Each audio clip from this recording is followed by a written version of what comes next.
കുഞ്ഞുങ്ങൾക്ക് കണ്ണില്ല. കണ്ണില്ലാത്തത് വിധിയുടെ ക്രൂരത.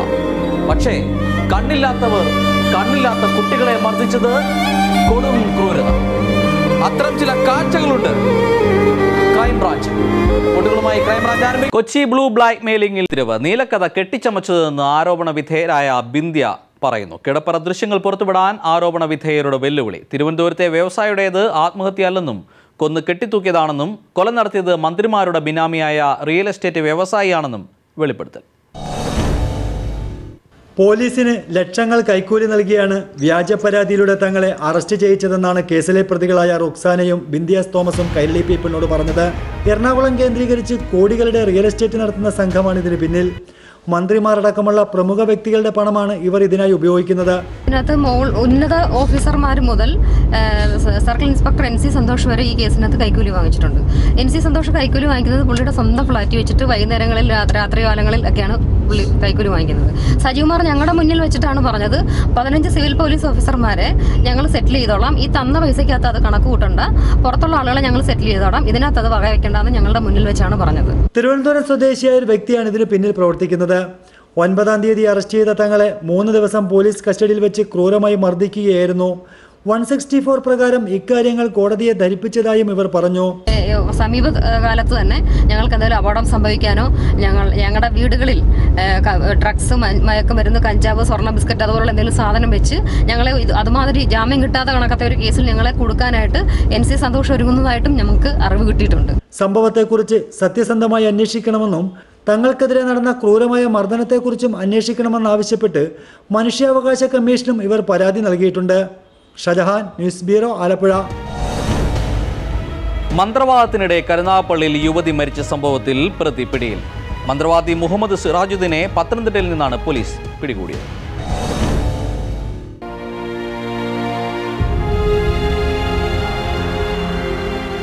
ഹസീന കൊല്ലപ്പെട്ടുവെന്ന് മനസ്സിലാക്കിയ ദുർമന്ത്രവാദി സിറാജുദ്ദീൻ ആദിക്കാട്ടുകുളങ്ങരയിലെ വീട്ടിലേക്കും തുടർന്ന് അടൂരിൽ 5 ദിവസവും ഒളിവിൽ താമസിച്ചു. പിന്നീട് പത്തനംതിട്ടയിലെ അഴൂരിലെ ബന്ധുവീട്ടിൽ കഴിയുമ്പോഴാണ് സൈബർ സെല്ലിന്റെ സഹായത്തോടെ മൊബൈൽ ഫോൺ കേന്ദ്രീകരിച്ച് നടത്തിയ അന്വേഷണത്തിൽ ഒളിത്താവളം മനസ്സിലാക്കിയ പോലീസ് സിറാജുദ്ദീനെ പിടികൂടുന്നത്. വ്യാജ പാസ്പോർട്ട് കൈവശം വെച്ച കേസിലും 6 ഗുരുമന്ദിരങ്ങൾ തകർത്ത കേസുൾപ്പെടെ 7 കേസുകളിൽ ഇയാൾ പ്രതിയാണെന്ന് പോലീസ് പറഞ്ഞു. ഇയാൾ നടത്തിയ അനാഥാലയം നാട്ടുകാർ തന്നെ പൂട്ടിച്ചു. ഇതേ അനാഥാലയത്തിലെ അന്തേവാസിയായി 13-ാം വയസ്സിലെത്തിയ പെൺകുട്ടിയെ രണ്ടാമതായി ഇയാൾ ഭാര്യയാക്കിയെന്നും പോലീസ് പറഞ്ഞു. കരുനാഗപ്പള്ളി CA ഓഫീസിലെത്തിയ പ്രതിയെ കാണാൻ സ്ത്രീകൾ ഉൾപ്പെടെ ജനസമുദ്രമാണ് ഒഴുകിയെത്തിയത്. അതിലെ ചിലരുടെ പ്രതികരണം ഇങ്ങനെയായിരുന്നു. പ്രതിയെ കാണാനുള്ള ആഗ്രഹം കൊണ്ട് വന്നതാ. അവനെ കൊല്ലണം, വെച്ചേക്കരുത്. ഇങ്ങനെയുള്ളവനെ പെണ്ണുങ്ങളെ ഈ മാതിരി തോന്നിവാസം ചെയ്യുന്നവനെ എന്തിനാ വെച്ചേക്കുന്നത്? ഗൾഫിൽ കൊടുക്കുന്ന ശിക്ഷ അവന്മാർക്ക് കൊടുക്കണം. അതുകൊണ്ട് ഈ നാട്ടിൽ അത് കൊടുക്കാത്തോണ്ട് അവന്മാർ ഈ തോന്നിവാസം കാണിക്കുന്നത്. അടിച്ചവനെ ശരിയാക്കണം. അവന് യഥാർത്ഥത്തിൽ അവൻ ചെയ്ത് തെറ്റില്ലയോ ചെയ്തത്? ഒന്ന് കാണിക്കാൻ അങ്ങക്കൊന്ന് കണ്ടാൽ മതിയായിരുന്നു. അവരെയൊന്ന് നല്ല ശിക്ഷ തന്നെ കൊടുക്കണം. അത് തന്നെ ചെയ്യേണ്ടത്. ന്യൂസ് ബ്യൂറോ, കൊല്ലം.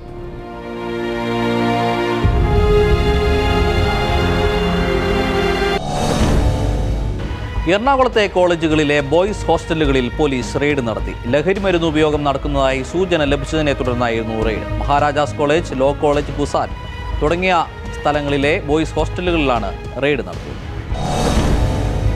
മദ്യത്തിന്റെ ലഭ്യത കുറഞ്ഞതിനെ തുടർന്ന് കഞ്ചാവ് ഉൾപ്പെടെയുള്ള ലഹരി വസ്തുക്കളുടെ വിൽപ്പനയും ലഭ്യതയും കൊച്ചിയിൽ വർദ്ധിക്കുന്നതായി റിപ്പോർട്ട് വന്നിരുന്നു. കഴിഞ്ഞ ദിവസങ്ങളിൽ നടന്ന പരിശോധനകളിൽ കൊച്ചിയിൽ നിന്ന് വൻതോതിൽ കഞ്ചാവ് പിടികൂടുകയും ചെയ്തിരുന്നു. കഴിഞ്ഞ 2 മാസങ്ങളായി 150ഓളം കേസുകളാണ് പോലീസ് രജിസ്റ്റർ ചെയ്തത്. കൊച്ചിയിലെ ക്യാമ്പസുകളിലും കഞ്ചാവ് വിൽപ്പന നടത്തുന്നതായി വാർത്തകൾ വന്നിരുന്നു.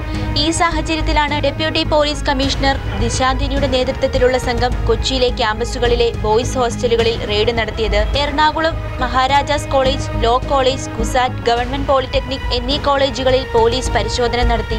ബംഗ്ലാദേശ് അതിർത്തിയായ മുഷിദാബാദിൽ നിന്നുമാണ് കേരളത്തിലേക്ക് കഞ്ചാവ് എത്തുന്നതെന്നാണ് റിപ്പോർട്ട്. വരും ദിവസങ്ങളിൽ ലഹരി വസ്തുക്കൾക്കായുള്ള പരിശോധന കർശനമാക്കുമെന്ന് പോലീസ് അറിയിച്ചു. News bureau, Kochi. വിദേശ മദ്യം കഴിക്കാൻ അനുമതി നിഷേധിച്ചതിനെ തുടർന്ന് 4-അംഗ സംഘം ഷാപ്പ് അടിച്ചു തകർത്തു. കോട്ടയം മാന്നാനം കുട്ടോപ്പുറം ഷാപ്പാണ് സാമൂഹ്യ വിരുദ്ധർ തകർത്തത്. അക്രമവുമായി ബന്ധപ്പെട്ട് ഒരാളെ ഗാന്ധിനഗർ പോലീസ് കസ്റ്റഡിയിലെടുത്തു.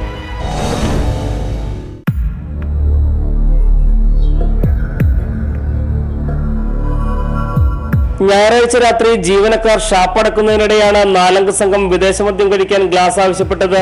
ഷാപ്പ് അടച്ചുവെന്നും ഗ്ലാസ് നൽകാനാകില്ലെന്നും ജീവനക്കാർ പറഞ്ഞു.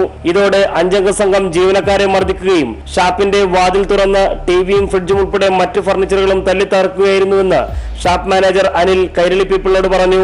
വിദേശമദ്യം കഴിക്കാൻ ഗ്ലാസ് കൊടുക്കാത്തതിന്റെ പേര് മാത്രം ഉണ്ടായ ഒരു പ്രശ്നം. ഷാപ്പ് അടച്ചു പോയി, ഗ്ലാസ് തരാൻ പറ്റില്ല, ഇല്ലെന്ന് പറഞ്ഞു. ഇല്ലെന്ന് പറഞ്ഞെങ്കിൽ ഞങ്ങൾ എടുത്തോളാം എന്ന് പറഞ്ഞ് ചവിട്ടി തുറന്ന് കയറിയാണ് ചെയ്തത്. ഇത് മൊത്തം അടിച്ച് തകർത്ത്, ഫർണിച്ചറുകളും എല്ലാം തകർന്ന്, ടിവിയും ഫ്രീസർ 30,000 രൂപ വാങ്ങിച്ച ഫ്രീസർ അതെല്ലാം അടിച്ച് തകർത്തു. മൊത്തം ഒരു 1 ലക്ഷം രൂപയുടെ അടുത്ത് 75,000 രൂപയ്ക്ക് മേല് തന്നെ ഇതിനകത്ത് നാശനഷ്ടം ബുക്കുണ്ട്. ഫർണിച്ചറുകളൊക്കെ കാണാവുന്ന കാര്യമുള്ളൂ. ഗ്ലാസ്സും ഇല്ല, കുപ്പിയില്ല, കള്ളോട് കൂടിയുള്ള കുപ്പികളാണ് കളഞ്ഞേക്കുന്നത്.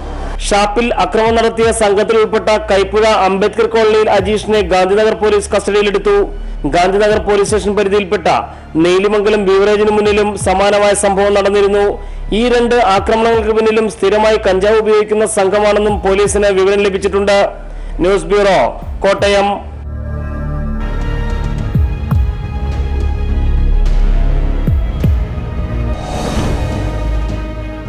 ദുബായിൽ മലയാളിയും കൂട്ടാളിയും ശതകോടികൾ തട്ടിച്ചു. കമ്പനി MD നജ്മുദ്ദീൻ മുങ്ങി. കൂട്ടാളി ഫ്രാൻസിസ് ദുബായ് പോലീസിന്റെ പിടിയിലായി. മലയാളികളിൽ നിന്നും മറ്റ് രാജ്യക്കാരിൽ നിന്നുമായി പിരിച്ചെടുത്തത് 200 കോടി. രമേശ് ചെന്നിത്തലയ്ക്കൊപ്പമുള്ള ഫോട്ടോ വെബ്സൈറ്റിലിട്ട് വിശ്വാസ്യത നേടിയാണ് കമ്പനി ഉടമ തട്ടിപ്പ് നടത്തിയതെന്ന് ഇരയായവർ പീപ്പിളിനോട് പറഞ്ഞു. ഗോൾഡൻ സ്പാർക്ക് എന്ന കമ്പനിയുടെ ചെറു കമ്പനിയായി രജിസ്റ്റർ ചെയ്യപ്പെട്ട ഹണിവെൽ എന്ന കമ്പനിയുടെ പേരിലാണ് വൻ തട്ടിപ്പ് ഗൾഫ് മേഖലയിൽ നടന്നത്. കമ്പനി MD വർക്കല സ്വദേശി നജ്മുദ്ദീൻ മുഹമ്മദ് ഇസ്മയിലും പങ്കാളി ഫ്രാൻസിസും ചേർന്ന് പണം നിക്ഷേപിക്കുന്നവർക്ക് കെട്ടിട നിർമ്മാണ സാമഗ്രികളും പെട്രോളിയം ഉൽപ്പന്നങ്ങളും കൈമാറ്റം ചെയ്ത് വൻതുക മടക്കി നൽകാമെന്ന് പരസ്യം നൽകി. വെബ്സൈറ്റിലൂടെ പരസ്യം നൽകുകയും നിക്ഷേപകരുടെ വിശ്വാസ്യത ആർജിക്കാൻ രമേശ് ചെന്നിത്തല ഉൾപ്പെടെയുള്ള കോൺഗ്രസ് നേതാക്കളുമായും സിനിമാ താരങ്ങൾക്കുമൊപ്പം എടുത്ത ചിത്രങ്ങളും കമ്പനി ഉടമകൾ വെബ്സൈറ്റിൽ പരസ്യം ചെയ്തു. ഇത്തരത്തിൽ മലയാളികളിൽ നിന്നും യമൻ, ദുബായ്, മറ്റ് ഗൾഫ് രാജ്യങ്ങൾ എന്നിവിടങ്ങളിൽ നിന്നുള്ളവരിൽ നിന്നും 200 കോടിയിലേറെ രൂപ പിരിച്ചെടുത്തു. എന്നാൽ വൻതുക കൈക്കലാക്കിയ ശേഷം പണം തിരികെ നൽകാതെ കമ്പനി അടച്ചുപൂട്ടിയതായി ഇരയായവർ പറയുന്നു. ഞാൻ ഇതുവരെയും കഷ്ടപ്പെട്ടുണ്ടാക്കിയ പണം പോരാത്തതിന് ഞാൻ പുറത്തുനിന്ന് ക്രെഡിറ്റിന് വാങ്ങിച്ചിട്ടാണ് ഈ ഓർഡേഴ്സ് പ്രോസസ്സ് ചെയ്തത്. അപ്പം കംപ്ലീറ്റ്ലി എൻ്റെ പൈസ മുഴുവനും സ്വൈപ്പായി പോയി. വെബ്സൈറ്റിൽ ഞാൻ ഇവരുടെ കൂടെ സാർ രമേശ് ചെന്നിത്തല സാറുണ്ട്, പിന്നെ മിനിസ്റ്റേഴ്സുണ്ട്. കംപ്ലീറ്റ് കമ്പനിയുടെ പ്രൊഫൈൽ പഠിച്ചതിന് ശേഷം നമ്മൾ ഡീലിങ്സിന് പോകത്തുള്ളൂ.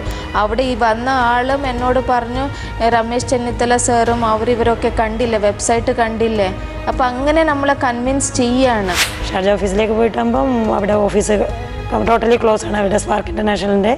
തട്ടിപ്പിനിരയായവരുടെ പരാതിയെ തുടർന്ന് ദുബായ് പോലീസ് കേസ് രജിസ്റ്റർ ചെയ്യുകയും ഉടമകളിൽ ഒരാളായ ഫ്രാൻസിസിനെ അറസ്റ്റ് ചെയ്യുകയും ചെയ്തു. കമ്പനി MD നജ്മുദ്ദീൻ കേരളത്തിലേക്ക് മുങ്ങിയതായാണ് സൂചന. രമേശ് ചെന്നിത്തല ഉൾപ്പെടെയുള്ള ഉന്നതരുമായുള്ള ചിത്രങ്ങൾ ഉപയോഗിച്ചുള്ള തട്ടിപ്പിന് ഗൗരവ സ്വഭാവമുണ്ടെന്നും അതുകൊണ്ട് തന്നെ വിഷയത്തിൽ കേരള സർക്കാരിന്റെ ഇടപെടൽ ഉണ്ടാകണമെന്നും കേരള പ്രവാസി സംഘം ആവശ്യപ്പെട്ടു. ദുബായിൽ നിന്നും EM അഷ്റഫ്. തൃശൂരിൽ ശസ്ത്രക്രിയയെ തുടർന്ന് വിദ്യാർത്ഥി മരിച്ച സംഭവത്തിൽ കുട്ടിയുടെ വീട്ടുകാർ നിയമ നടപടികൾക്ക് ഒരുങ്ങുന്നു. ആശുപത്രിയുടെ ഭാഗത്തു നിന്നുള്ള ചികിത്സാ പിഴവാണ് മരണകാരണമെന്നാണ് വീട്ടുകാരുടെ ആരോപണം. ചേർപ്പ് മമ്പറത്ത് ഗോപി മനോമണി ദമ്പതികളുടെ മകൻ 10 വയസ്സുകാരൻ അനുരാജാണ് മരിച്ചത്.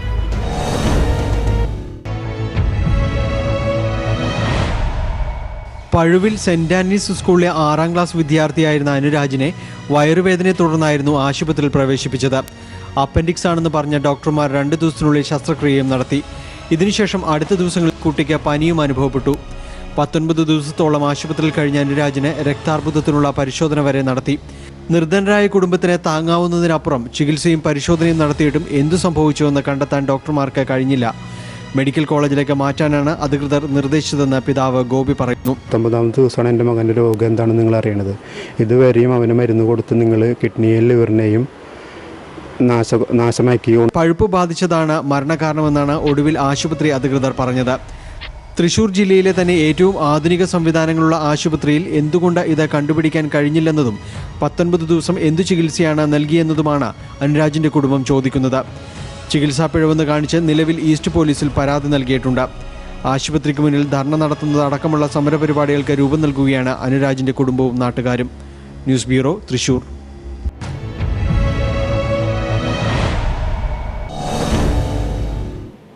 അന്ധവിദ്യാലയത്തിലെ ക്രൂരതയിലേക്ക് പോകും മുമ്പ് ക്രൈം ബ്രാഞ്ച് ബ്രേക്ക്.